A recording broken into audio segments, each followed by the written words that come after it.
Seperti mana badan kita kalau nggak ada orang tua di masa kecil kita yang memberi makan, yang memastikan kesehatan kita, kita akan berada dalam keadaan kesulitan. Maka demikian pula dengan akal pikiran kita, ruh kita. Jika kita tidak memiliki guru dalam kehidupan kita, maka kita akan tersesat jalan. Allah SWT mengatakan dalam Al-Quran, wa man yudlilillah falan tajida lahu waliyan mursyida. Wa man yudlilillah falan tajida lahu waliyan mursyida. Siapa yang disesatkan oleh Allah SWT, maka kamu tidak akan mendapati untuknya waliyan, seorang guru mursyida yang memberi petunjuk baginya. Orang kalau tersesat itu karena disebabkan dia tidak memiliki seorang guru yang memberi jalan petunjuk baginya. Maka teman-teman sekalian, kita mesti nyari guru biar jalan kita benar. Kita mesti punya guru biar jalan kita lurus. Kita mesti punya penunjuk jalan. Orang mau pergi kemana aja mesti tahu jalannya kok. Dan jalannya tersebut dikasih tahu sama siapa? Sama Google Map. Zaman sekarang kan beda ya? Sama Waze, sama pelang arah, atau sama orang yang nunjukin jalan. Setiap zamannya kan beda-beda caranya orang nunjukin jalan. Kalau dulu ditanya rumah kamu di mana, dibilang deket pohon sengon, pohon asem 3 rumah, kemudian belok kiri. Nggak nemu-nemu pohon asemnya ditebak.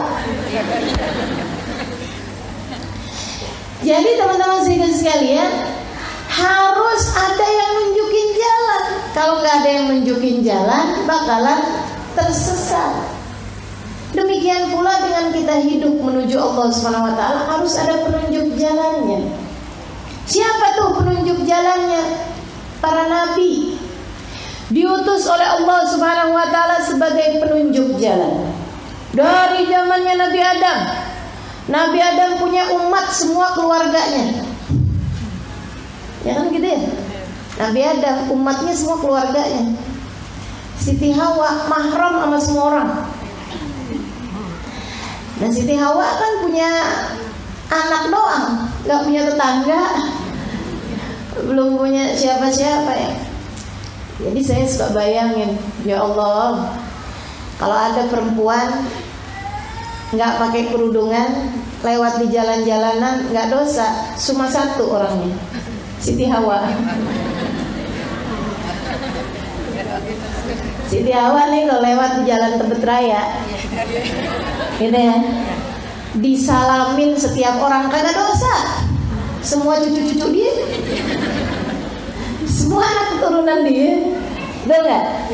Sama kalau ada laki-laki, gitu ya, disalamin tiap orang cipika-cipiki, kagak dosa, asal orang itu adalah Nabi Adam. Kita semua cewek ini anak keturunan beliau semua, jadinya mahram sama semua orang.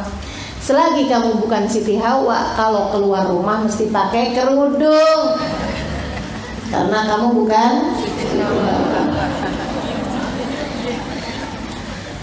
Jadi dari mulai Nabi Adam turun, kemudian Nabi Sid turun, kemudian Nabi Idris turun, kemudian Nabi Nuh dan lain sebagainya, terus sampai ke bawah-bawah. Mereka Allah Subhanahu wa taala utuskan untuk apa? Buat ngajarin orang jalan menuju Allah. Kita mau ke Bandung aja, kalau nggak ada yang ngasih tahu arahnya, nyasar. Apalagi menuju Allah, apalagi menuju surga, mesti ada yang nunjukin jalan. Siapa? Para nabi. Innama bu'ithtu mu'allima, kata Nabi Muhammad, aku diutuskan ke atas muka bumi ini sebagai seorang guru. Al-mu'allimul a'zam sallallahu alaihi wa ala alihi wa sahbihi wasallam. Guru besar kita, guru terbesar kita, guru teragung kita, baginda kita Nabi besar Muhammad. Jadi kamu mesti belajar dari Nabi Muhammad. Tapi kan kita nggak ketemu sama Nabi. Nah, ini dia masalahnya. Kita nggak ketemu sama Nabi. Jadi gurunya nih yang mana dong? Banyak nih orang-orang nih, guru-guru nih di atas muka bumi ini. Siapa gurunya? Nabi Muhammad. Oh iya baik, tapi kita nggak ketemu sama Nabi. Nabi udah bilang, "Fal yuballighu syahid minkumul ghaib." Kata Nabi di akhir khutbah beliau di Haji Wada. Kata Nabi, aku akan menyampaikan kepada kalian. Sesudah beliau menyampaikan berbagai macam hal dari urusan agama, termasuk diantaranya pesan-pesan beliau, jagain sholat kalian, jagain sholat orang yang kalian tanggung nafkahnya. Kata Nabi gitu. Nabi kemudian ngasih tahu juga sama segenap kaum laki-laki yang baik-baik sama istri kalian. Ini kalau suami kita ada bandel, ingetin, bang, ingat pesan Nabi. Fa innahu awanun lakum, karena sesungguhnya istri adalah partner kalian dalam kebaikan. Suruh baik-baik katanya Nabi Muhammad SAW sama istri-istrinya. Sekaligus sekalian saya muliakan, Nabi kemudian menyampaikan sesudah memberi pesan-pesan sebagai akhir kehidupan beliau. Nabi bilang, "Falyuballighu syahid minkumul ghaib." Yang hadir di antara kalian di majelis ini, yang hadir sekarang di Haji Wada ini 124.000 sahabat. 124.000 sahabat. Nabi Muhammad bilang, "Falyuballigh," hendaklah dia menyampaikan kepada yang enggak ketemu sama saya. Jadi Nabi udah memberikan silsilah, memberikan tali temali. Beliau minta yang hadir berkewajiban menyampaikan kepada yang enggak hadir. Menyampaikan tentang apa? Tentang risalah ajaran agama Islam. Cara wudhu kita mesti nyambung sama cara wudhunya Nabi. Cara sholat kita mesti nyambung sama cara sholatnya Nabi. Nabi Muhammad bilang tentang cara sholatnya, "Shollu kama ra'aitumuni usolli." Sholatlah kalian seperti mana kalian melihat cara saya sholat. Enggak gitu, enggak diterima sama Allah SWT. Sholat kalian mesti sama sama caraku mengerjakan sholat. Dalam urusan tentang haji, Nabi Muhammad mengatakan, "Khudu anni manasikakum, anni manasikakum." Ambillah dariku tata cara haji kalian. Kalian mau haji, ikutin cara aku mengerjakan haji. Kata Nabi Muhammad SAW. Enggak sama cara kalian mengerjakan haji, enggak diterima sama Allah SWT. Dalam segala hal dari tata cara ibadah kita diminta untuk ngepasin caranya sama Nabi Muhammad SAW. Bahkan cara kita berkehidupan, bahkan cara kita merasa dengan hati kita mesti sama sama yang udah dipakai Nabi Muhammad SAW. Cara Nabi merasa, karenanya Nabi Muhammad mengatakan, "Ana kiblatu arwahikum," aku adalah kiblat bagi hati kalian. Nyambung nih Nabi.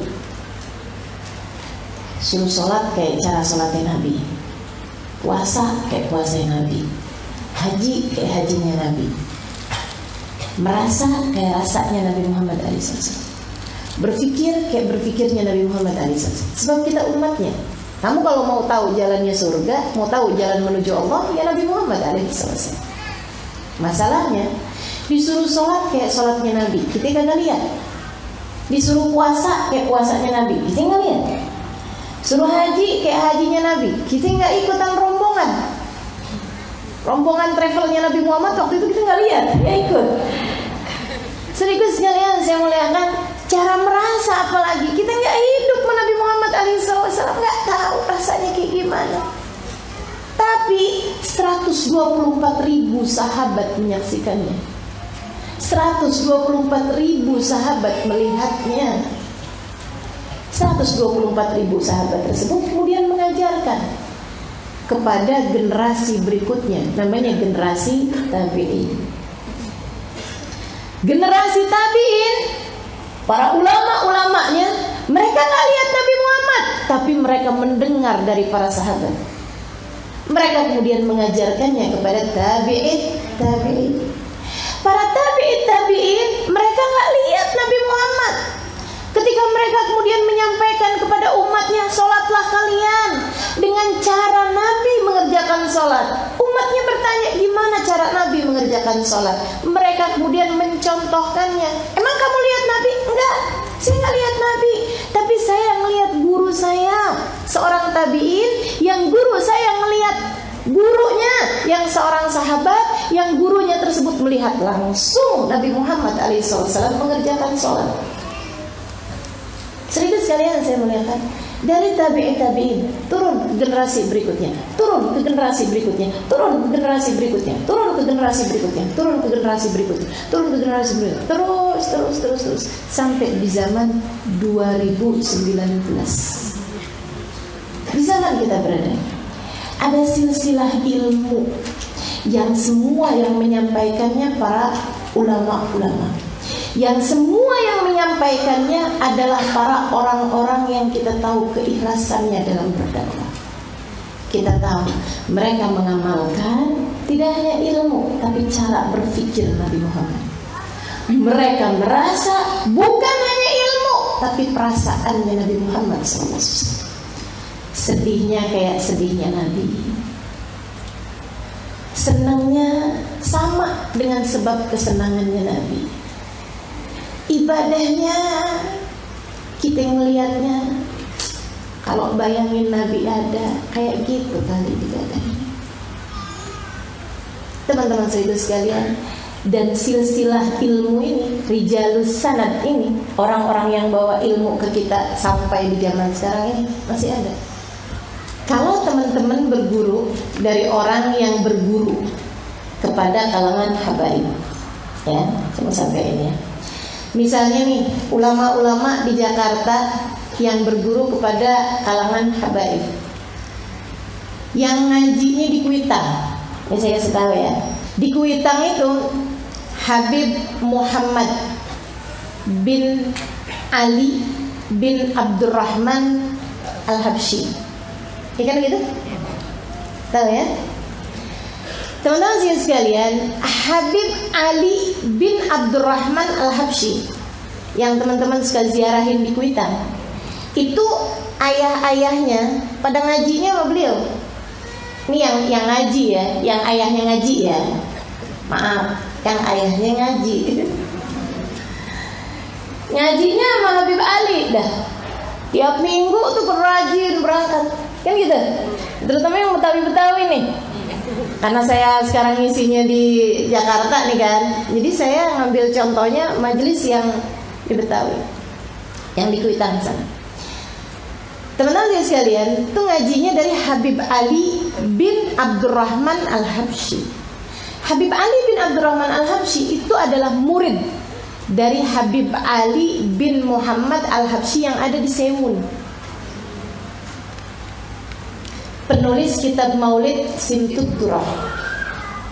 Jelas?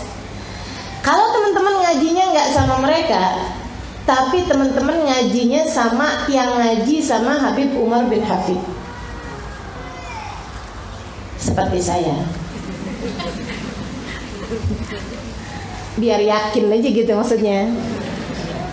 Saya kan belajar dari Habib Umar, ya. Saya jauh. Man ana laulakum, kan gitu ya. Tapi saya punya guru.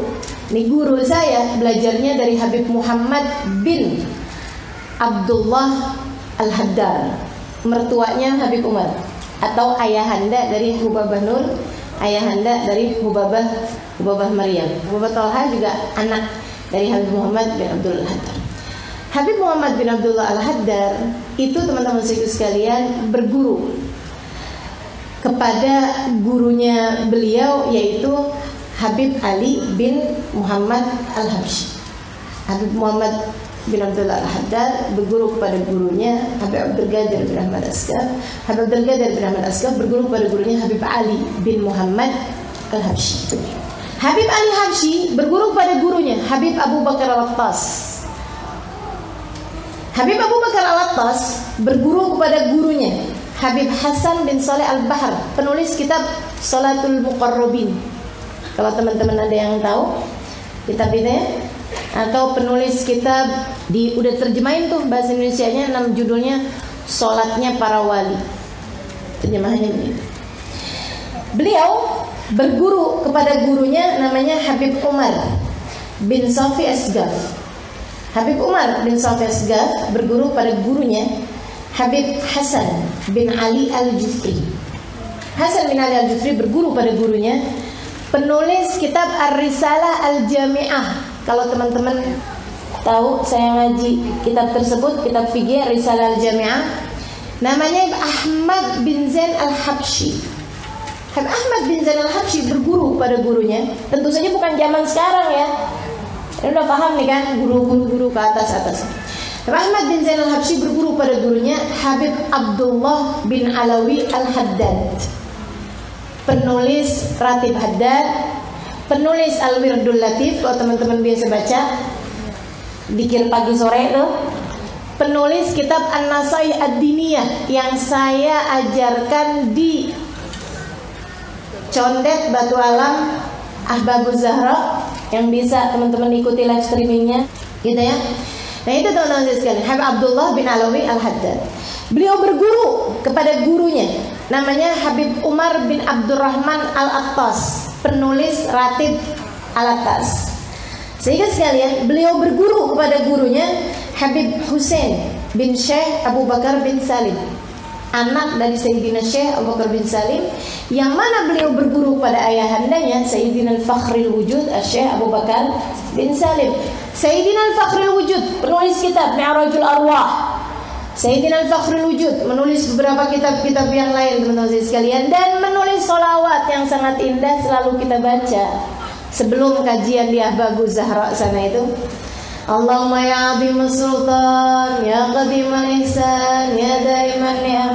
Dan salawat sahibit taj, wal mi'raj, wal buraq, wal alam, dafi'il bala, wal waba, wal maradi, wal alam. Jangan dikira dikiran-dikiran kita itu gak punya sanad. Ada sanadnya, kita sambung, punya sambungan. Yang mengijazahkan beliau langsung yang menulis kepada muridnya, muridnya kepada muridnya, muridnya kepada muridnya, sampai nih mali-mali terus. Teman-teman sekalian, Sayyidina Syekh Abu Bakar bin Salim berguru kepada muridnya Syihabuddin Al-Akbar. Sayyidina Syekh Syihabuddin Al-Akbar berguru kepada ayahnya Abdurrahman bin Ali. Abdurrahman bin Ali berguru kepada ayahnya yaitu Sayyidina Ali bin Abu Bakar.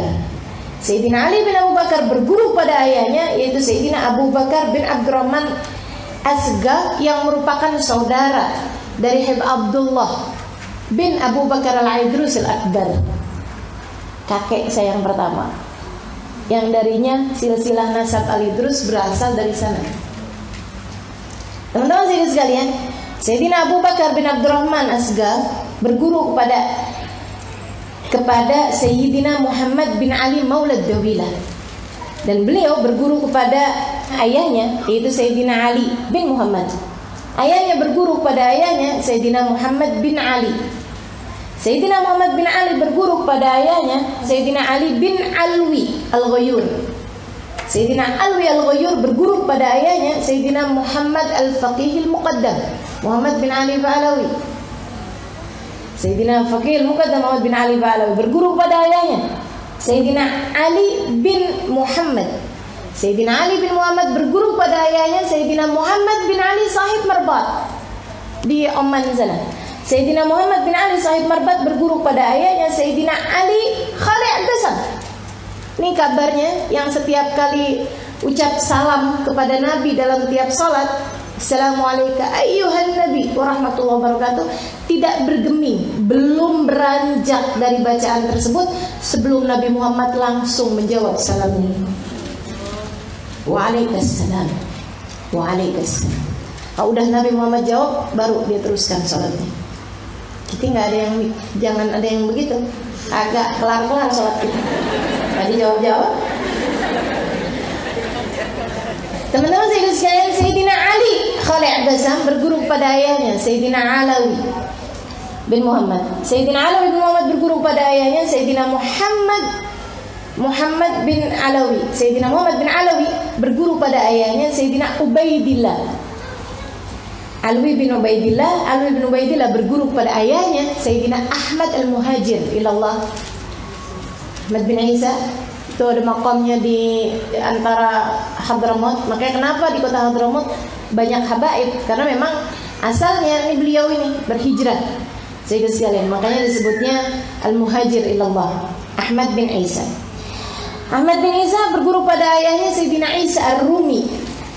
Sayyidina Isa Ar-Rumi berguru pada ayahnya Muhammad Jamaluddin An-Nagib. Muhammad Jamaluddin An-Nagib berguru pada ayahnya Ali Al-Uraidi. Ali Al-Uraidi berguru pada saudaranya Sayyidina Musa Al-Kadhim. Sayyidina Musa Al-Kadhim berguru pada ayahnya Sayyidina Ja'far As-Sadiq. Sayyidina Ja'far As-Sadiq berguru pada ayahnya Sayyidina Muhammad Al-Bagir. Sayyidina Muhammad Al-Bagir berguru pada ayahnya Sayyidina Ali Zainal Abidin. Sayyidina Ali Zainal Abidin berguru pada ayahnya Sayyidina Husain bin Ali bin Abi Thalib. Sayyidina Husain bin Ali bin Abi Thalib berguru pada ayahnya Sayyidina Ali bin Abi Thalib. Sayyidina Ali bin Abi Thalib berguru kepada mertuanya Sayyidina Nabi sallallahu alaihi wasallam, yang ayahnya Nabi kita Muhammad alaihi wasallam, ayahnya istrinya Sayyidah Fatimah Zahra berkata tentangnya, ana Madinatul ilmi wa aliyun babuha. Aku adalah kota ilmu dan Ali adalah pintunya. Jadi dari pintu ini kemudian keluarlah generasi demi generasi, generasi demi generasi, generasi demi generasi, sampai kepada saat sekarang ini teman-teman sekalian. Yang kayak begini nggak bisa kamu bandingin dengan orang-orang yang ini haram nih, bid'ah nih, syirik, kafir. Kamu dapatnya dari mana? Dari internet. Ngajinya membah Google. Ditanyain hukum apa, bentar ya. Hukum mencukur bulu alis. Hukum menjamak sholat. Diketik, ya ampun, ya ampun. Yang saya bacakan tadi orang-orang yang menerima ilmu dari lisan, karena mendengar dari lisan, terus sampai nyambung ke Nabi Muhammad SAW. Nih teman-teman sekalian, kamu dalam hidupmu alhamdulillah masih dikasih orang-orang yang ilmunya punya sambungan. Jangan mau putus, kagak nyampe. Aliran listrik putus saja kagak ada yang bisa nyampe, gelap semuanya. Betul nggak? Betul nggak? Ini teman-teman sekalian, listrik mati aja kita nggak bisa ngapa-ngapain. Padahal charger ada, padahal setrikaan ada, padahal bola lampunya ada. Tapi begitu putus dari sambungannya, nggak ada yang bisa kepake. Ilmu juga kayak begitu. Walaupun hadisnya hafal, walaupun ayat Qur'annya hafal, walaupun semuanya kamu hafal, tapi begitu putus dari sambungannya, nggak ada yang bisa nyampe, nggak ada yang bisa jadi cahaya, nggak ada yang bisa memastikan kita berada di belakang nanti, belakang para ulama sebagai warathatul anbiya. Maka teman-teman saya sekalian mesti punya guru dalam hidupmu. Sambungin tuh, rijalus sanadnya masih banyak kok. Kiai-kiai yang nyambung sama para ulama masih banyak. Karena saya nyampein di Jakarta, saya sampein yang di Jakarta. Kalau saya nyampeinnya di luar kota, ada kiainya, saya tanya gurunya siapa. Nah itu pasti nyambung juga. Kecuali orang-orang yang tadi saya sampaikan, yang nggak punya sambungan-sambungan, yang belajarnya dari dari internet, belajarnya dari kitab-kitab deh, tinggal ada gurunya. Nah ini rawan terhadap kesesatan, teman-teman saya sekalian. Saya nggak bilang sesat semuanya, tapi rawan terhadap kesesatan. Ustazah, tapi kan kita dengerin nih ceramah yang di yang di YouTube misalnya gitu. Itu gimana Ustazah? Kenali orangnya dulu, baru dengerin ceramahnya. Ya, undur man qal, wala tandur maqal. Kalau zaman sekarang mesti kayak begitu, nggak bisa dibalik. Jangan lihat apa yang diucapkan, jangan lihat siapa yang ucapkan. Kebalik, teman-teman sekalian. Lihat siapa yang ucapkan, dengerin apa yang dia ucapkan. Siapa dulu dia? Berguru kepada rijalus sanad, kepada para ulama yang bersambung dengan Nabi Muhammad SAW. Teman-teman sekalian saya muliakan, ada silah-silahnya ilmu. Jangan asal-asal main belajar. Nanti kamu bingung. Ntar abis dengerin ulama satu bilang, bagus kita berziarah ke makam para wali, sebab mereka adalah pemilik keberkahan. Dengar lagi, bid'ah ziarah ke orang udah mati. Orang udah mati. Bahkan Nabi sekalipun. Gimana nih? Dan ini nggak asal saya omongin, teman-teman saya sekalian. Saya dengar sendiri mereka bilang begitu. Kalau kita ziarah tuh ke Madinah, gitu ya, itu biasanya suka ada yang ceramah dulu tuh. Alhamdulillahnya sih kalau yang bahasa Indonesia biasanya cuma ngasih tahu aja. Ntar di depan, kita kanan, sholat di karpet putih, paling gitu aja ngomongnya. Tapi yang bahasa Arab tuh, hari itu saya nyesel kenapa bisa bahasa Arab. Hari itu doang. Dia bilang, nanti nih kita ke depan, lurus ke arah Ka'bah, jangan ke samping. Depan tuh arah kiblat, samping makam Nabi Muhammad. Nabi Muhammad itu kubur Nabi Muhammad. Nabi Muhammad udah meninggal.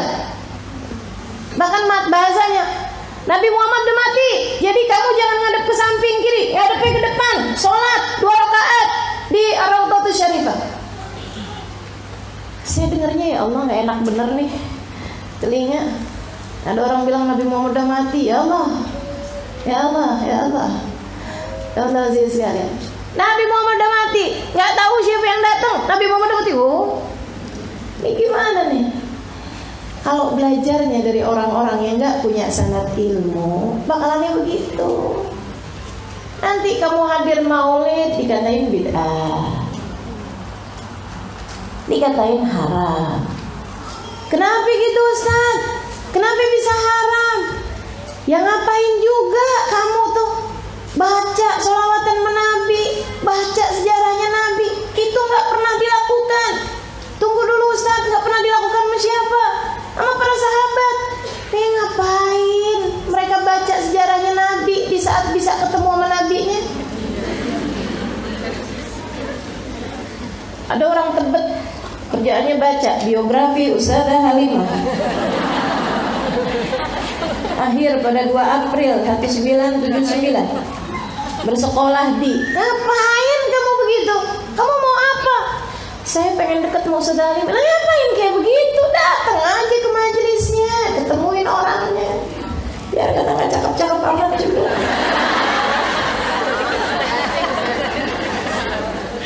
Kan begitu ya. Ngapain kamu baca sejarah orang kalau kamu masih bisa ketemuin beliau?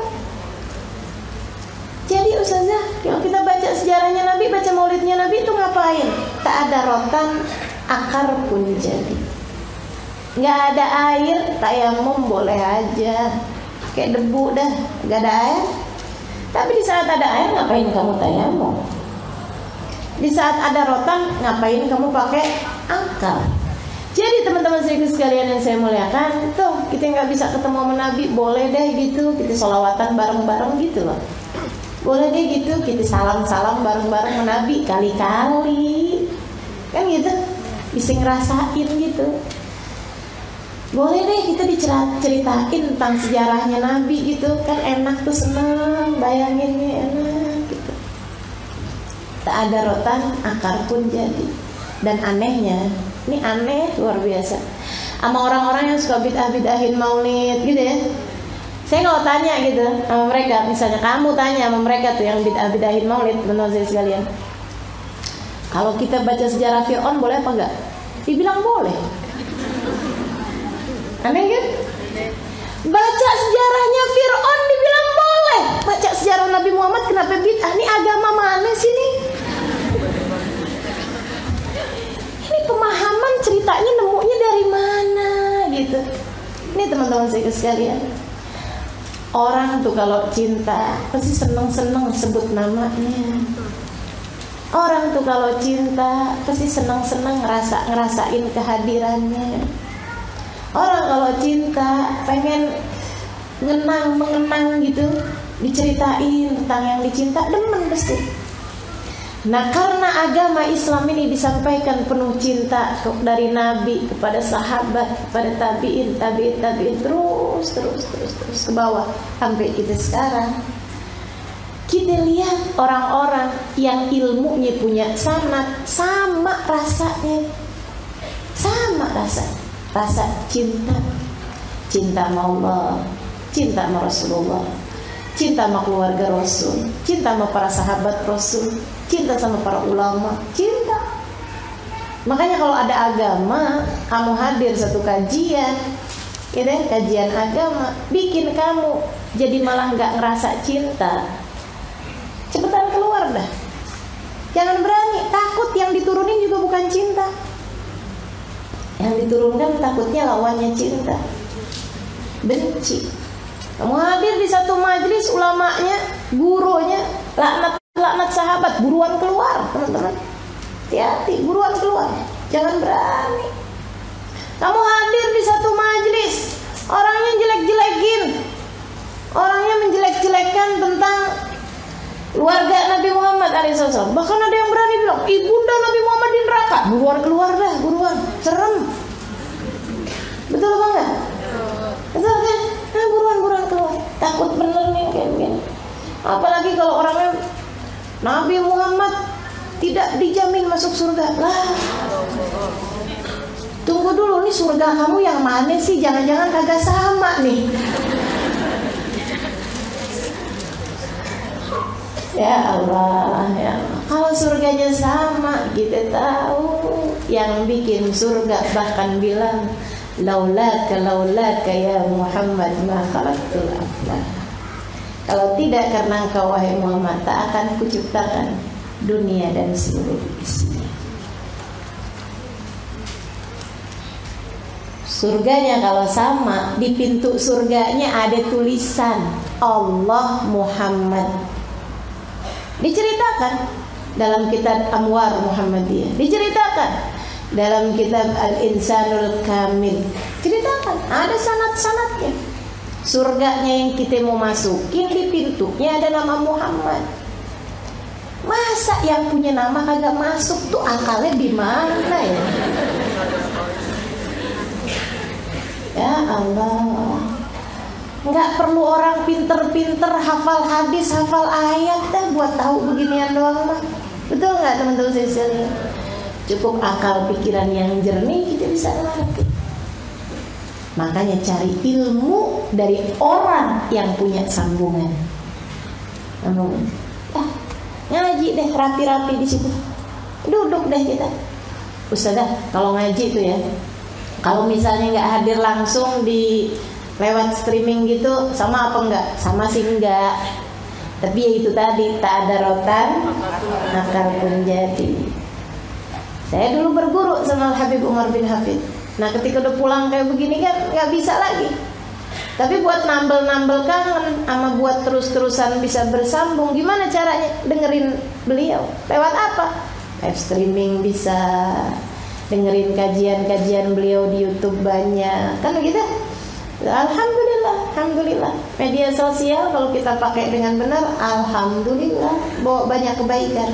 Tapi seperti yang tadi saya sampaikan, kenalin dulu orangnya, baru kemudian dengerin kajiannya. Jangan dibalik. Gitu ya. Insya Allah mudah-mudahan bikin kita jadi ngerti nih. Terus kalau kita nih udah punya guru, kita udah punya guru, kita udah belajar, apa yang mesti kita lakukan sama beliau? 3 teman-teman sekalian. Untuk kemanfaatan ilmumu, 3 hal aja, gampang diingat-ingatnya. Taat, adab, khidmat. Taat, adab, khidmat. Taat, adab, khidmat. Gitu ya. Taat, yang diminta, yang disuruh taati. Gurumu kalau nyuruh taat. Gurunya dengan syarat nyambung menabi, seperti yang tadi saya sampaikan. Gitu ya. Taat selagi tidak bertentangan sama guru besar. Tapi kalau misalnya punya guru nggak bolehin kita buat pakai jilbab, jangan ditaatin. Kenapa? Bertentangan sama guru besar, al-muallimul a'zam sallallahu alaihi wa ala alihi wasallam. Kalau ada gurunya ngajarin buat durhaka sama orang tua, jangan ditaatin. Bukan hanya jangan ditaatin, tinggalin guru model begituan. Tapi dia punya sanad ustazah sama nabi, dia punya guru, punya kiai, punya ustadz, punya syekh, nyambung menabi. Misalnya kayak gitu. Gurunya mungkin nyambung menabi, tapi dianya kebawa hawa nafsu. Kan begitu ya? Nah itu teman-teman saya sekalian. Jadi ini mesti pinter-pinter. Yang pertama taat, dengan syarat tidak membawamu kepada maksiat atau kepada dosa. Sebab kalau bawa kita kepada dosa, la ta'ata li makhluqin fi maksiatil khaliq. Tidak boleh ada taat kepada makhluk jika itu tidak membawamu kepada, jika itu membawamu kepada maksiat kepada Allah. Nggak boleh taat sama manusia kalau itu bawa kita kepada kemaksiatan pada Allah SWT. Bawa kedurhakaan sama Allah nggak bisa. Di atas perintah Allah nggak ada perintah siapapun. Akan tetapi selagi itu adalah hal-hal yang tidak melanggar aturan dari Allah SWT, guru kita perintahin apa kita patuhi. Teman-teman sekalian saya muliakan, guru saya kasih perintah sama saya, Halimah kawin ya.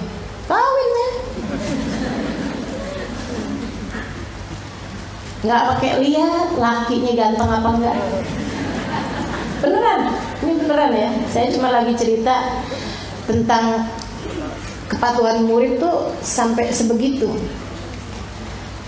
Dan saya bukan guru yang kamu wajib taatin 100% kayak begitu, bukan. Maksud saya guru mursyid. Saya terhadap ilmu yang saya sampaikan, saya jaminkan keakuratannya teman-teman saya sekalian. Karena saya tidak akan menyampaikan kecuali dengan ilmu. Tapi untuk sebagai guru mursyid, itu enggak. Saya belum dalam tingkatan seperti itu. Doakan, siapa tahu ntar kapan-kapan kali kalau saya umurnya 80 tahun saya jadi guru mursyid. Sekarang sih enggak ya. Tapi saya punya guru mursyid. Habib Umar bin Hafid. Kalau beliau kasih perintah sama saya jalanin. Guru saya tanya, kalau saya bingung-bingung saya tanya. Tapi nggak segala hal saya tanya, hanya kalau bingung. Dan alhamdulillah saya bingungnya jarang. Kebayang repotnya guru-guru saya kalau saya bingungnya sering. Saya bingungnya jarang teman-teman saya sekalian. Urusan kawin sih diperintah. Tapi saya pernah bingung urusan bolehkah suara saya direkam, bolehkah suara saya diperdengarkan secara umum. Gara-garanya awal-awal saya berdakwah sih nggak pakai ada pertanyaan seperti itu. Tapi satu hari ada kawan suami saya, dia punya radio di Bogor namanya Al-Wadi. Tahu mungkin orang Bogor ya, Radio Wadi. Nah itu dia minta saya buat siaran.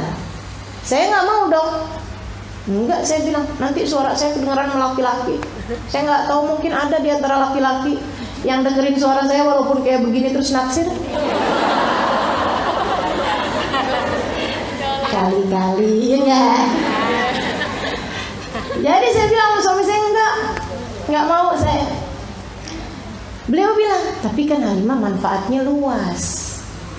Tapi kan bisa didengerin orang seluruh dunia. Nggak mau pokoknya saya.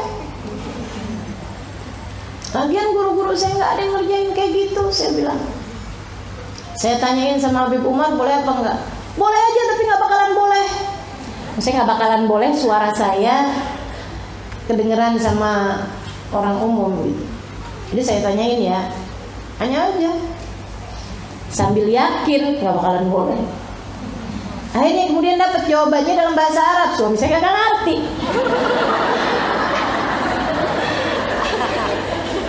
Ini apaan sih Halimah gitu ya?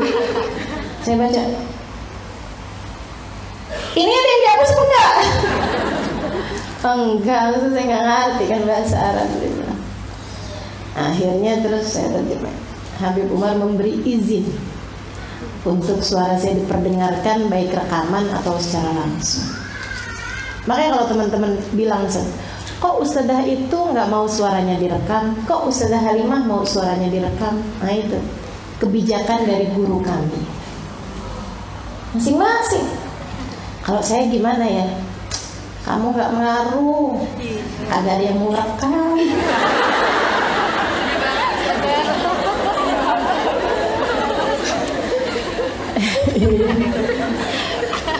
Ya, maaf nggak gitu ya, itu maksud saya.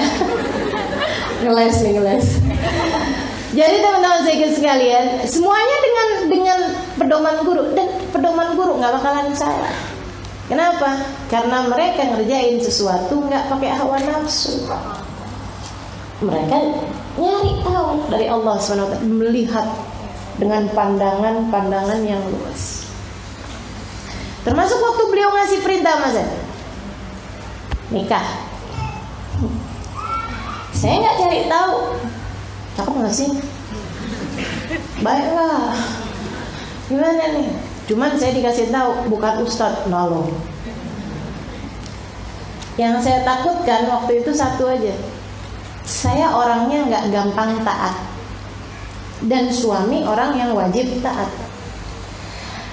Sama orang yang saya tahu jasanya, saya tahu ilmunya, saya tahu orang tua saya misalnya, saya tahu jasanya dalam kehidupan saya. Segitu aja saya nggak mudah taat. Sama guru-guru saya yang saya tahu ilmunya, saya tahu keluasan ilmunya dan jasanya dalam hidup saya taat, tapi beberapa hal saya maksa buat taat, maksain diri saya buat taat.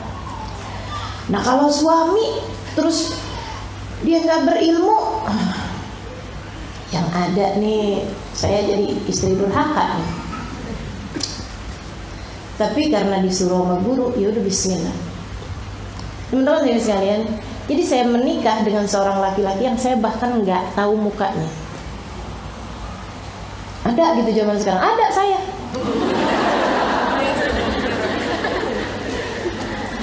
Ustadzah, saya kawin buru-buru banget dah ustadzah, mendadak.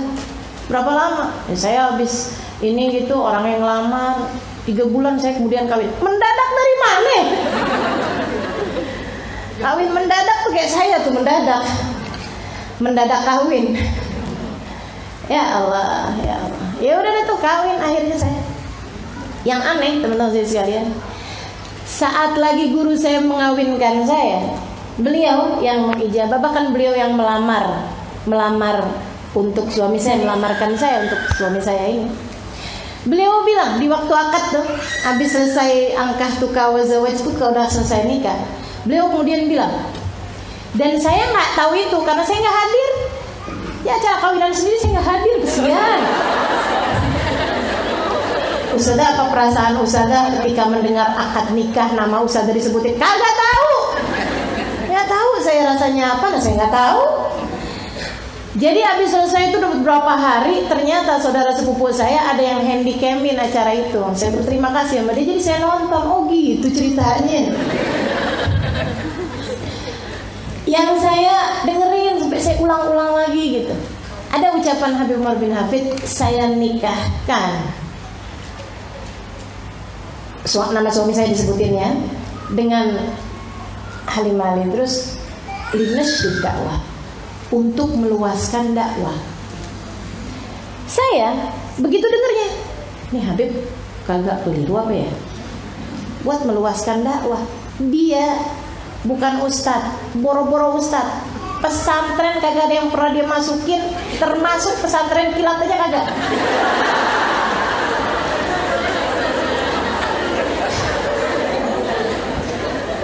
Tapi Habib Umar bilang linasrid dakwah, untuk meluaskan dakwah. Ikan aneh saya waktu itu belum kemana-mana teman-teman saya sekalian. Saya di Jakarta nggak kenal sama siapa-siapa. Saya di Jakarta nih, baru datang saya 3 hari, kemudian dikawinkan. Baru datang dari Hadramaut 3 hari, berapa hari gitu, 4 hari, 5 hari gitu. Kemudian saya dinikahkan. Teman-teman saya sekalian, saya muliakan, Habib Umar menikahkan saya sama suami saya ini untuk meluaskan dakwah. Gimana ceritanya sini? Tapi subhanallah, berselang dari masa itu, maksudnya sekarang nih, saya baru ngerti maksud ucapannya Habib Umar bin Habib. Karena saya merasa terbantukan dalam dakwah karena beliau, suami saya. Beliau tidak pernah melarang saya untuk berdakwah kemana-mana. Beliau membukakan pintu untuk dakwah. Bahkan ketika ada seseorang yang bilang sama beliau, ya gimana istrinya mau hamil? Katanya orang nih, orang tukang nyinyir, netizen julid. Ada yang bilang sama suami saya, dibilang kayak gini, gimana istrinya mau hamil, pergi-pergi mulu, ntar kemana, ntar terbang kemana, kagak keburu-buru mau hamil. Katanya bilang kayak begitu. Suami saya jawab, dia pergi kemana-mana, saya yang suruh. Kenapa gitu? Emang kamu senang ditinggal-tinggalin istri? Saya nggak senang. Emang kamu nggak cinta jadi senang gitu bininya kabur pergi gitu? Alhamdulillah, istri saya keluar kota, yes. Gitu apa gimana gitu? Dia bilang enggak gitu. Saya lebih senang dia ada di rumah. Cuman dia kan perginya buat dakwah, saya nggak bisa dakwah. Jadi kalau dia pergi dakwah, dia bawa saya juga ikut serta dalam dakwahnya. Ada pahala saya di situ. Kayak apa muka saya kalau nanti satu hari berhadapan dengan Nabi Muhammad. Saya punya istri bisa dakwah, ngasih tahu orang tentang siapa Nabi Muhammad, ngasih tahu orang tentang seperti apa Islam. Akan tetapi saya membuatnya tidak bisa pergi kemana-mana karena saya berharap dia ada di samping saya. Saya nggak sebegitu beraninya. Jadi saya biarkan istri saya berdakwah kemana-mana. Gitu katanya. Habis saya dengerin kayak gitu, wah ternyata dia lebih ustadz daripada saya. Lebih dai dia daripada saya, masya Allah, masya Allah. Jadi teman-teman saya sekalian, nggak ada ceritanya nggak nurut sama guru bawa kebaikan, nggak ada ceritanya. Nurut sama guru bawa kebaikan, nggak usah pakai mikir-mikir. Kalau udah guru bilang nggak usah terlalu banyak dalil. Saya begitu guru saya bilang suara Halimah boleh. Saya sempat ada perasaan kok saya nggak disayang ya. Kayaknya yang dibiarin gitu suaranya biar kedengeran sama siapa aja kayak gitu ya. Berasa nggak dicemburuin, berasa nggak disayang gitu. Tapi saya tahu dalam ketaatan terhadap guru di sana terdapat seluruh kebaikan. Gitu.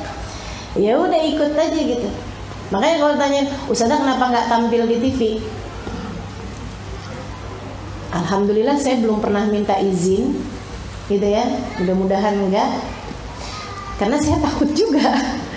Kalau saya kemudian minta izin terus boleh, nah loh. Saya di TV, ntar saya tambah terkenal.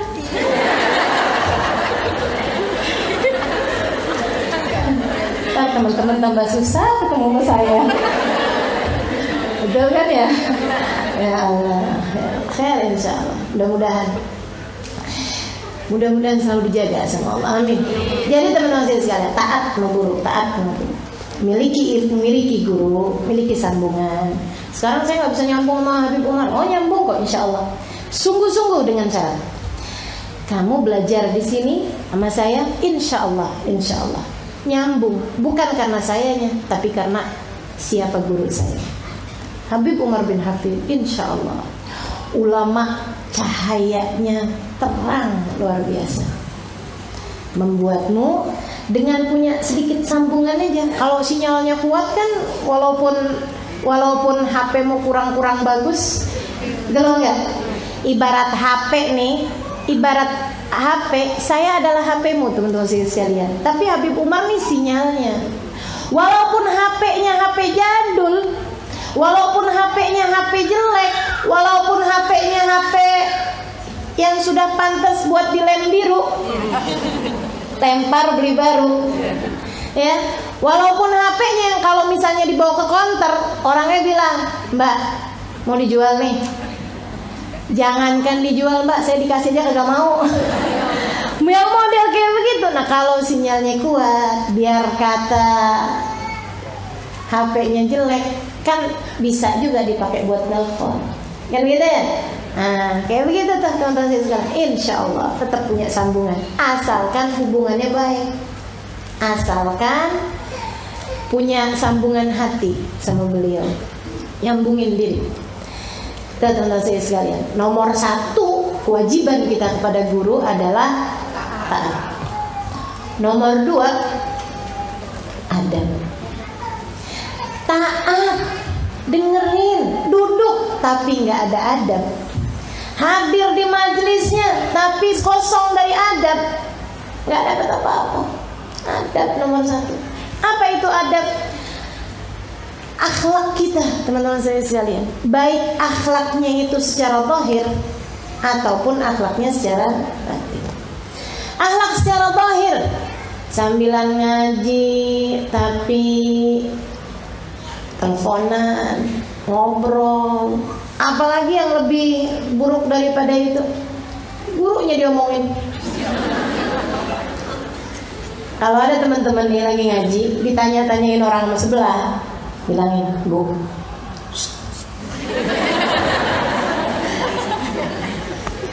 soalnya kalau teman-teman itu ngomongnya gini, Bu, jangan ngobrol, dengerin, jangan ditanya. Tadi nanya apa? Jadi ngobrol akhirnya. Ya Allah. Itu kayak ada orang lagi sholat ya, lagi sholat jamaahan, ada tikus lewat, terus tikus. Yang sebelah bilang, gak boleh ngomong, tahu batal. Yang sebelahnya bilang, untung gak ngomong. Batal semua, ngobrol semua. Jadi teman-teman sekalian, adab kita di majelis ilmu, ada harus kita pakai tuh adab. Ya. Ta'allamul ilma, kata Nabi Muhammad, wa ta'allamu lil ilmi as-sakinah wal waqar.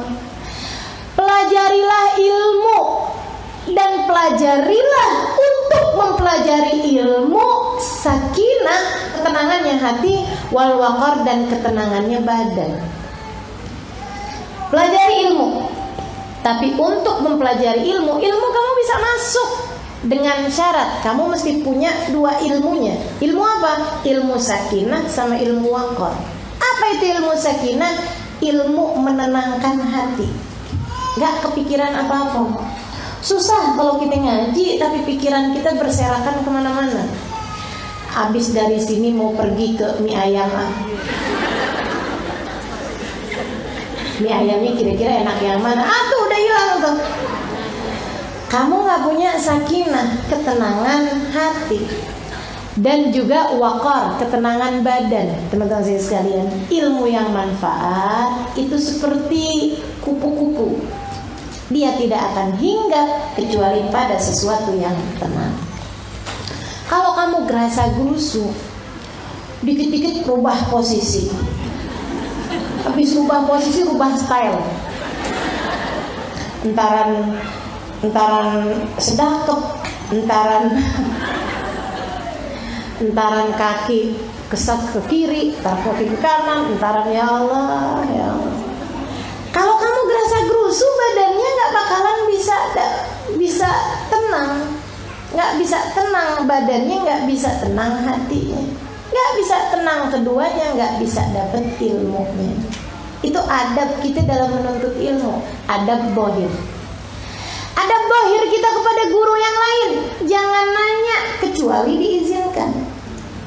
Itu sih sebenarnya teman-teman saya sekalian, itu sih sebenarnya ya, bukan hanya adab kepada guru aja yang memang harus kita hormati, adab kepada semua orang. Kalau ada orang ngomong jangan diputusin, kan begitu? Kita nggak boleh nanya sebelum diperkenankan, kan begitu kan ya? Nah itu, makanya kalau di majelis ini kan saya biasanya kalau mau nanya di kertas, kan namanya diperkenankan, kan gitu ya?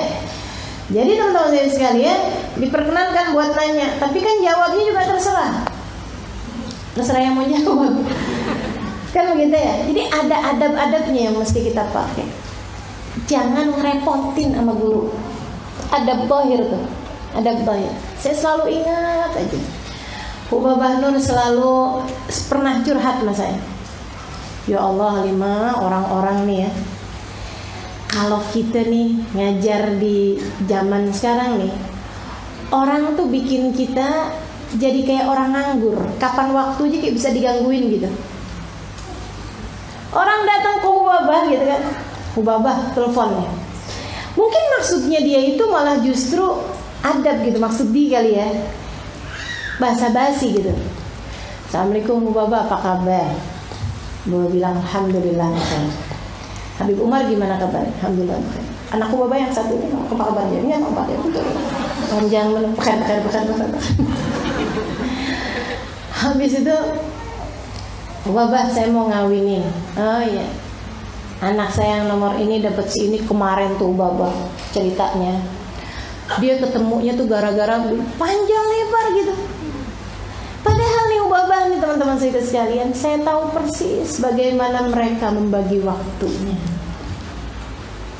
Kalau kamu gangguin, kalau kamu ajakin ngomong bukan perkara yang penting bagi beliau, menurutmu penting, tapi buat beliau ini masalahnya nih, penting apa enggak bukan menurutmu, menurut beliau. Teman-teman saya sekalian, nah ini kalau kamu kemudian ngambil waktu mereka, itu yang seringkali dikorbankan adalah waktu tidurnya. Karena beliau gak akan ngorbanin waktu zikirnya, waktu Qur'annya, waktu ibadahnya, waktu sholatnya. Yang kamu ambil darinya waktu istirahatnya. Tega. Gak tega. Makanya teman-teman saya sekalian, jangan gangguin para ulama-ulama, gitu ya. Udah, caramu untuk beradab kepada mereka adalah dengan tidak mengganggu mereka. Kamu bisa dapetin ilmunya hadir, duduk di majelis. Waktunya bertanya, silahkan tanya. Waktunya mendengarkan, dengarkan dengan baik.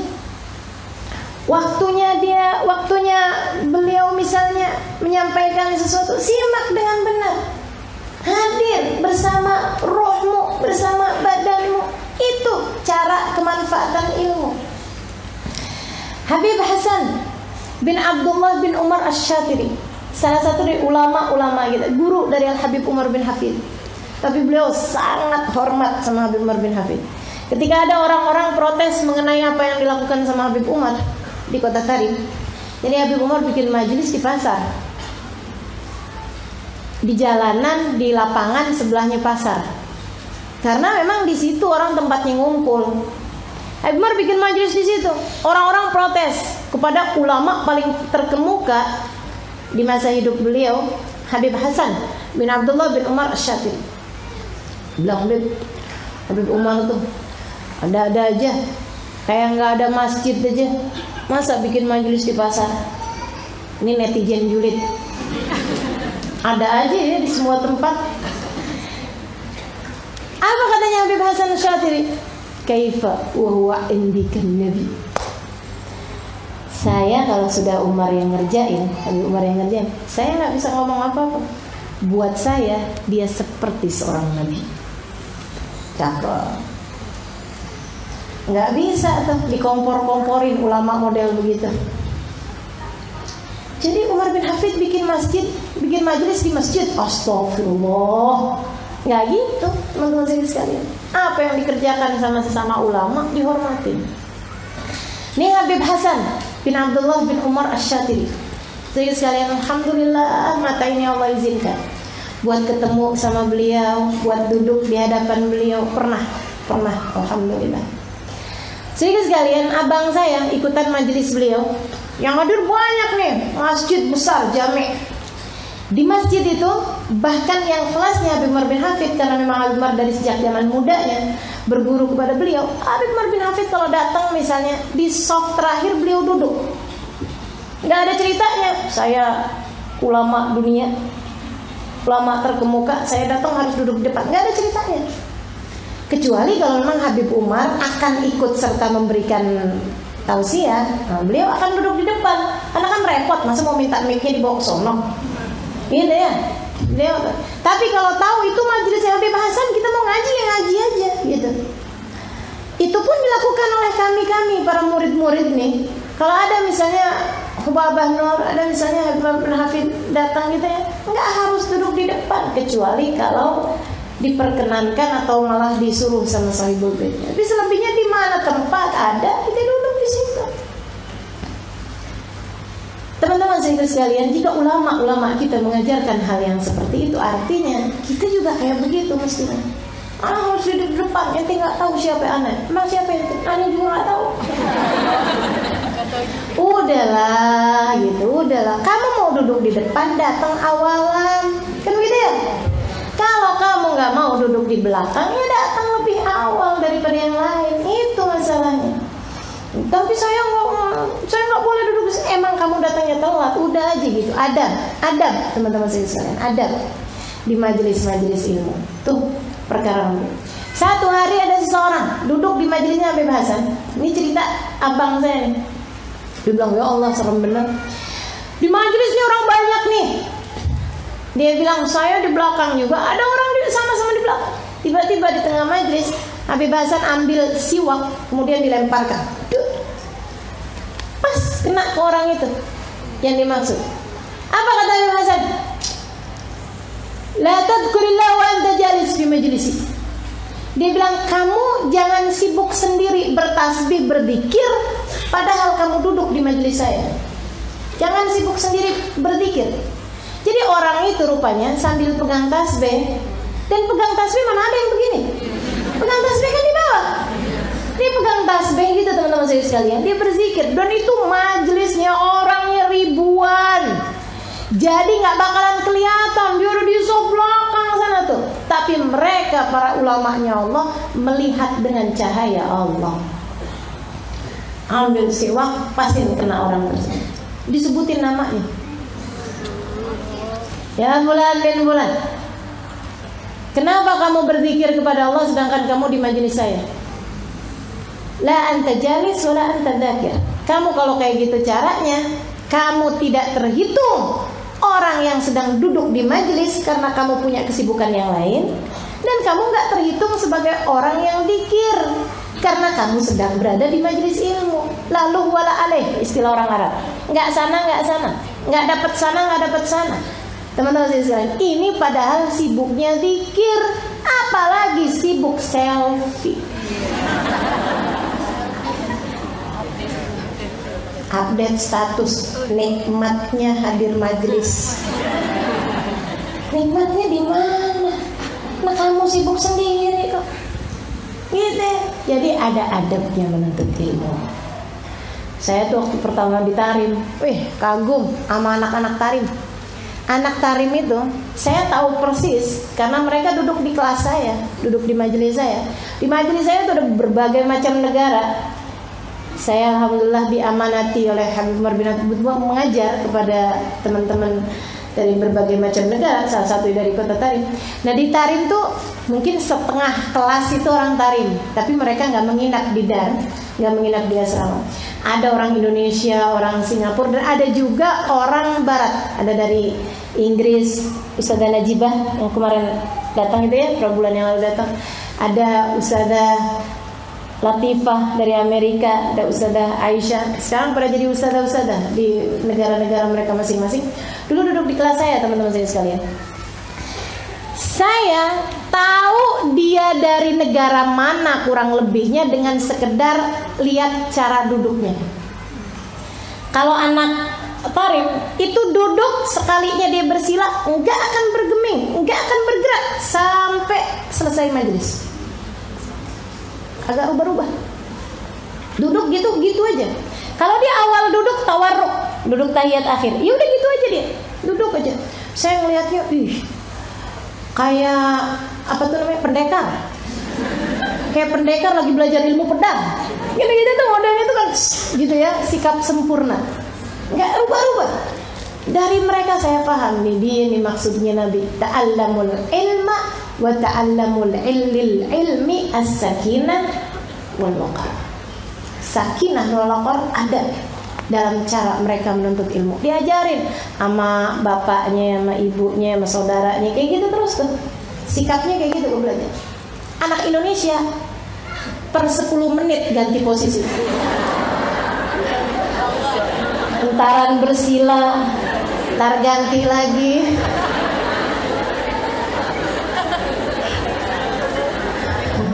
Iya kan? Sama nih kayak ibu-ibu, teman-teman. Tahu, saya tahu. Ntar alasan ustazah udah tua, agak ada yang muda juga gitu. Kalau ustazah tahu, saya juga gitu. Saya Indonesia. Yang ajaib yang dari bule, yang dari barat-barat tuh orang bule tuh. Ada orang bule, ada orang kulit hitam gitu ya. Tapi hampir semuanya caranya sama. Mereka bukan cuma rubah posisi, rubah pindah tempat duduk. Ntar tiba-tiba gitu, lagi duduk. Saya bilang, mau ngapain? Maju ke depan boleh gak Ustazah? Agak kelihatan papannya. Oh iya boleh, terus maju ke depan. Ntar habis itu, ngapain? Saya bilang, pindah ke belakang boleh gak? Punggung saya sakit. Ya Allah. Tuh. Jadi dari cara duduknya dia udah tahu saya model-modelnya. Nah mereka orang-orang dari barat-barat sana nggak diajarin adab dalam menuntut ilmu, kan begitu ya? Masya Allah, masya Allah. Mereka tuh asal bel bunyi, keluar semua dari kelas. Mau gurunya lagi nerangin juga. Bener nggak? Pernah lihat nggak di TV-TV gitu? Kayak gitu tuh caranya. Kita punya hak kita mau waktu gitu. Jadi begitu. Bubar semua, nih gurunya lagi cerita padahal. Untung saya nggak ngajar di sono, tersinggung sih. Jadi gitu teman-teman saya sekalian, adab dalam menuntut ilmu perlu, sangat perlu, nomor 1 bahkan, nomor 1. Ya, katanya Habib Umar bin Hafid, al-madad ala qadril adab. Kamu dikasih hadiah sama Allah, turunin rahmat, turunin ilmu yang manfaat, turunin apa aja, ala qadril adab, sesuai dengan adab yang kamu punya, sesuai dengan tata cara yang kamu punya. Dan diajarin. Siapa sih yang ngajarin kita adab? Allah Subhanahu wa taala. Dalam cara menuntut ilmu, cara mengerti jalan hidup, Allah udah ajarin. Para murid-muridnya Nabi Muhammad diajarin sama Allah. Apa kata Allah Subhanahu wa taala dalam Al-Qur'an? La tarfa'u aswatakum fawqa sautin nabi. Gitu. Kata Allah Subhanahu wa taala dalam Al-Qur'an, ya ayyuhalladzina amanu, wahai orang-orang yang beriman, bukan ya ayyuhan nas, karena tahu murid-muridnya Nabi Muhammad adalah orang-orang yang beriman. La tarfa'u aswatakum fawqa sautin nabi. Janganlah kalian mengeraskan suara kalian di hadapan Nabi, di atas suara Nabi. Dan suara Nabi itu gak kenceng, suara Nabi gak teriak-teriak. Jadi kamu suaranya harus di bawahnya suaranya Nabi. Kamu berguru, di depan gurumu suara kamu gak boleh lebih keras daripada suara guru. La tarfa'u aswatakum fawqa sautin nabi wa la tajharu lahu bil qaul kajahri ba'dikum li ba'd.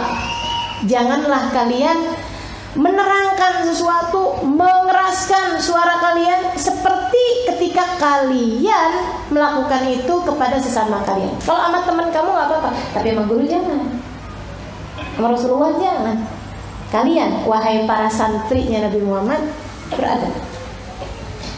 Kalau kamu kerjain antahbata a'malukum wa antum la tash'urun, maka akan berguguranlah pahala kamu tanpa kamu sadari. Ngapusin, bukan ngapusin dosa, ngapusin pahala. Sedih benar. Kita ngaji, kalau kita nggak ngerti adabnya, bukan dapat ilmu, malah ilmu yang ada pada berguguran. Ilmu yang udah ada, kemanfaatan yang ada, malah justru jadi hilang. Nah, mesti pakai adab. Jangan ngerasin suara. Ini gara-gara ayat ini teman-teman sekalian. Sayyidina Abu Bakar kalau ngomong depan Nabi, ngomongnya gini. Ya Rasulullah. Nabi gini. Irfasal tak ya Abu Bakar. Kerasin suaramu wahai Abu Bakar. Begini nih Rasul. Kerasin lagi suaramu wahai Abu Bakar. Begini Rasulullah. Kayak gitu. Sayyidina Abu Bakar dari takutnya amal beliau jatuh di hadapan Allah SWT, dari adabnya kepada Nabi Muhammad, padahal yang paling dekat sama Nabi. Dari sini kita belajar, kamu dekat sama guru kamu, jangan bikin kamu kehilangan adab kepadanya. Saya dekat sama guru saya, tapi saya nggak mau kehilangan adab. Teman-teman saya sekalian, nggak mau kehilangan adab. Adab lebih berharga daripada kedekatan saya dengan guru saya. Sebab kedekatan ini mau orang lihat mau orang nggak lihat nggak ada urusan. Adab saya ini yang membuat ilmu saya berkemungkinan manfaat atau tidak manfaat. Kalau nggak ditanya saya nggak akan jawab. Kalau nggak diajakin ngobrol nggak akan ngajakin ngobrol. Kalau nggak diperkenankan nggak akan. Apalagi kalau melihat beliau lagi capek, bismillah. Malah yang akan saya lakukan adalah apa yang bisa saya lakukan untuk meringankan beliau. Dan nggak pakai nanya. Oh Babah, apa saya ini ya? Babah, apa saya? Nggak ada ceritanya. Teman-teman saya lihat sendiri. Oh, ini beliau lagi perlu ini, beliau lagi perlu itu. Udah dikerjain aja. Gitu teman-teman saya. Misalnya gitu ya, beliau lagi mau keluar. Kita udah mikir, apa nih yang beliau perlukan? Oh, sendalnya dirapiin, sepatunya dirapiin. Oh, mastiin tas beliau sama siapa tadi yang megang. Kan begitu? Dan gak usah pakai acara tanya-tanya gitu. Adab kita kepada guru-guru itu yang berpengaruh pada kemanfaatan ilmu. Kemudian yang terakhir teman-teman sekalian, khidmah. Khidmatan fiddin. Khidmah kita kepada guru-guru kita. Apa tuh khidmah? Melayani. Itu tadi yang saya sampaikan. Kamu mesti mikir sendiri, gak usah banyakan nanya. Gak usah banyakan nanya. Kamu banyakan nanya malah justru mengganggu. Teman-teman saya sekalian, jangan kebanyakan nanya. Ustazah mau dirapiin gak sendalnya? Ya rapiin aja. Habis itu pakai nanya. Iya boleh. Oh sendalnya sama siapa Ustazah? Ya tolong. Kamu bukan memudahkan, malah justru merepotkan. Dah teman-teman sekalian, kita mesti ngerti-ngerti sendiri apa yang bisa kita lakukan sebagai khidmatan fiddin. Gitu. Oh nanti ini bakalan bikin maulid. Tanggal berapa? Cari tahu. Enggak usah banyakan nanya. Ustazah besok jadwalnya di mana? Ustazah maulidnya di mana? Ustazah enggak usah. Enggak usah cari tahu, enggak usah sama gurunya kan begitu ya. Saya teman-teman saya sekalian memungkinkan untuk bertanya langsung kepada guru saya Hubabah Nur, Hubabah apakah datang tahun ini? Bisa. Dan Hubabah saya yakin nggak akan terganggu kok kalau saya yang tanya. Insya Allah secara saya kakak kelas dulu di Daruz Zahra, Ustadzah dulu di Daruz Zahra, nggak terganggu beliau. Tapi teman-teman sekalian adalah adab saya untuk tidak merepotkan beliau, sehingga saya cari tahu aja. Cari tahu dari siapa? Dari yang beliin tiket. Kan begitu? Yang beliin tiket kan pasti tahu siapa aja yang mau datang, gubernur datang apa enggak. Gitu. Nah, saya cari tahu sama beliau. Gubernur datang apa enggak ya. Gitu. Enggak masalah. Kok ustazah taunya justru dari orang lain? Enggak jadi soal. Karena buat saya kedekatan saya sama guru-guru saya nggak perlu orang tahu. Akan tetapi adab saya kepada beliau ini yang harus saya miliki untuk kebermanfaatan ilmu saya. Gitu teman-teman sekalian. Beliau mau ada tugas keluar kota, memungkinkan saya untuk menerjemah beliau. Saya nggak usah pakai nanya sama beliau. Bapak mau nggak saya yang terjemahin? Nggak usah, ngapain? kelihatan penting gitu kamu. Nggak usah teman-teman sekalian. Kamu bisa, kamu pergi khidmatan fitin, pergi. Nggak usah minta beliin tiket sama yang undang. Kamu punya, pergi sendiri. Lain kalau mereka ngundang saya mesti minta sama mereka buat nyiapin tiket. Betul nggak? Itu adab, kan begitu ya? Dan mereka juga nggak harus saya minta nyiapin tiket, mereka pasti akan nyiapin tiket. Tapi kalau Hubabah Nur yang diundang, saya bisa untuk menerjemah, saya akan beli tiket sendiri. Saya pergi. Kenapa? Khidmatan buat guru saya. Saya mau berkhidmah pada guru saya. Gitu. Cari hotel sendiri. Pengen hotelnya barengan sama Hubabah Nur, nggak usah nanya sama Hubabah Nur, Hubabah nginep di mana. Nggak usah. Cari aja, cari tahu. Sama siapa nyari taunya? Yang beliin tiket hotel. Kan begitu? Yang bookingin hotel. Nah gitu loh teman-teman sekalian. Khidmatan fid din. Khidmah. Kamu punya guru, cari tahu. Pengen apa, perlu apa, laksanakan itu. Gitu. Jadilah murid yang bisa membantu dakwah gurunya, bukan malah mengganggu.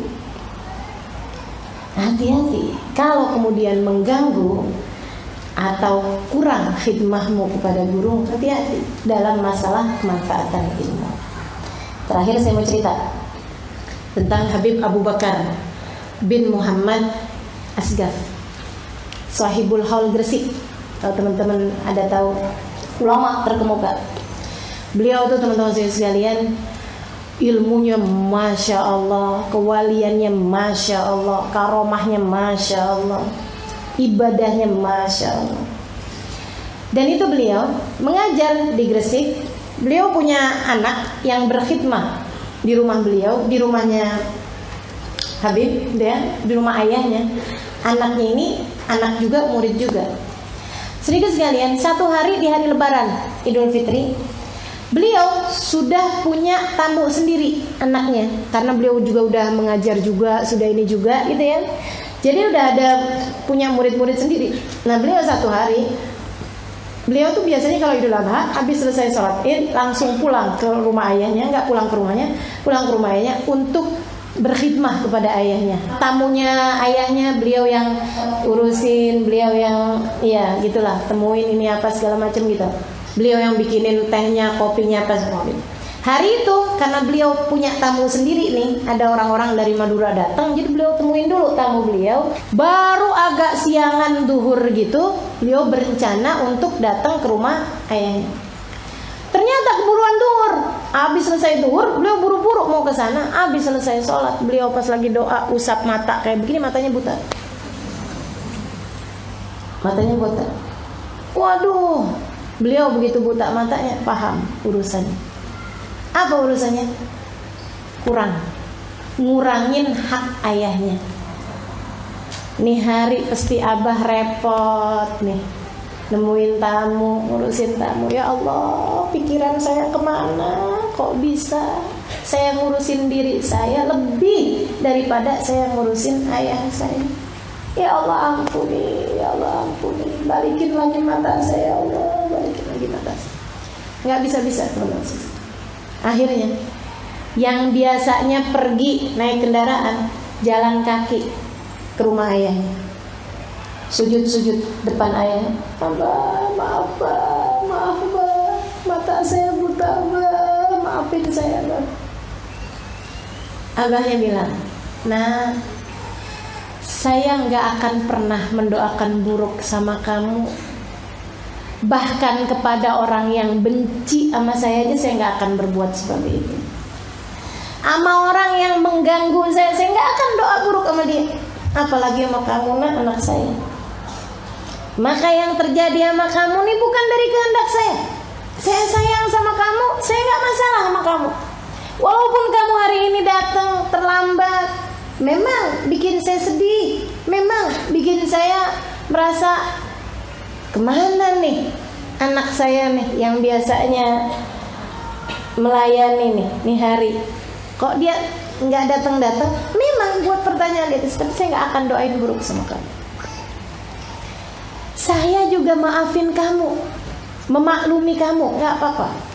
Tapi nak, terkadang meskipun abah memaafkan, Allah belum tentu. Karena guru adalah jalan kita menuju Allah. Jadi kadang-kadang dianya nggak kenapa-napa, Allahnya yang kenapa.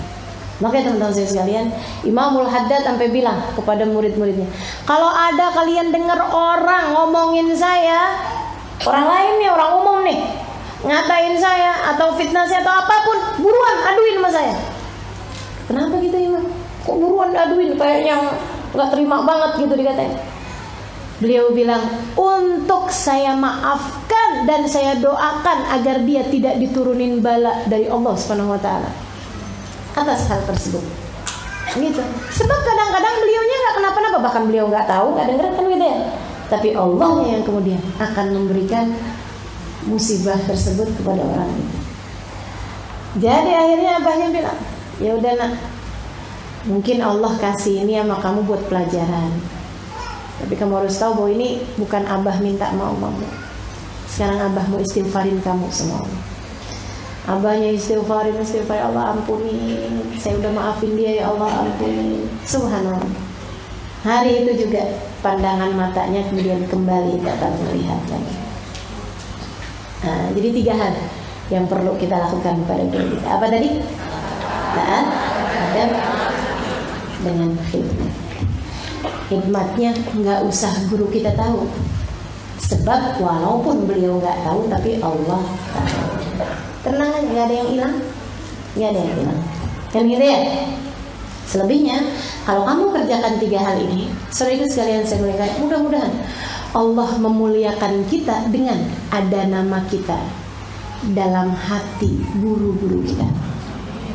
Penting untuk kamu mendoakan gurumu, tapi jauh lebih penting, jauh lebih hebat kalau namamu ada dalam hati gurumu. Nggak pakai kamu minta, nggak pakai kamu minta. Nama kamu ada dalam hati gurumu untuk didoakan. Itu dia teman-teman sekalian, karomah besar, kemuliaan, hadiah besar. Penting untuk kamu mencintai gurumu, namun lebih penting lagi kalau kamu dicintai oleh gurumu. Maka saudara sekalian saya muliakan, yuk kita belajar untuk kita bisa ada di hati guru-guru kita. Caranya dengan 3 hal tersebut: taatin, adabmu kepadanya jaga, kemudian yang ketiganya khidmat. Insya Allah, mudah-mudahan kita bisa berkhidmat kepada guru-guru kita sebagai bagian khidmat kita kepada Nabi Muhammad SAW, sebagai bagian khidmat kita kepada agama kita, sebagai bagian khidmat kita kepada Allah Subhanahu wa ta'ala. Insya Allah. Rabbana zalamna anfusana wa illam taghfir lana wa tarhamna lanakunanna minal khasirin. Rabbana atina fid dunya hasanah wa fil akhirati hasanah wa qina adzabannar. Subhanakallahumma wa bihamdika salam. Akhiru da'wana